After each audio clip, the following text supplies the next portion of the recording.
त्रिसुरार्चितलिङ्गं निर्मलभासितशोभितलिङ्गम् जन्मज दुःखविनाशकलिङ्गं तत्प्रणमामि सदा शिवलिङ्गं देवमुनिप्रवरार्चितलिङ्गं कामदहनकरुणाकरलिङ्गं रावणदर्पविनाशनलिङ्गं तत्प्रणमामि सदा शिवलिङ्गम्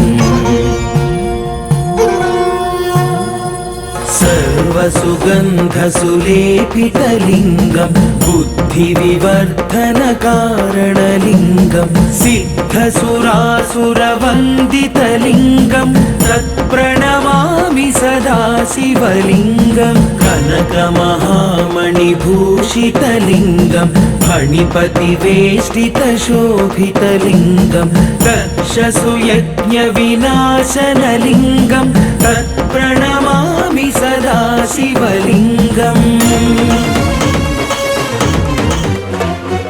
कुङ्कुमचन्दनलेपितलिङ्गं पङ्कजहारसुशोभितलिङ्गम् सञ्चितपापविनाशनलिङ्गं तत्प्रणमामि सदा शिवलिङ्गं देवगणार्चितसेवितलिङ्गं भावैर्भक्तिभिरेव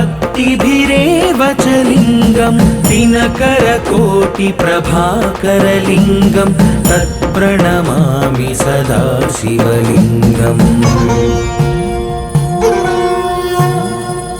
अष्टदलोपरिवेष्टितलिङ्गं सर्वसमुद्भवकारणलिङ्गम् अष्टदरिद्रविनाशनलिङ्गं तत्प्रणमामि सदा शिवलिङ्गं सुरगुरुसुरवरपूजितलिङ्गम्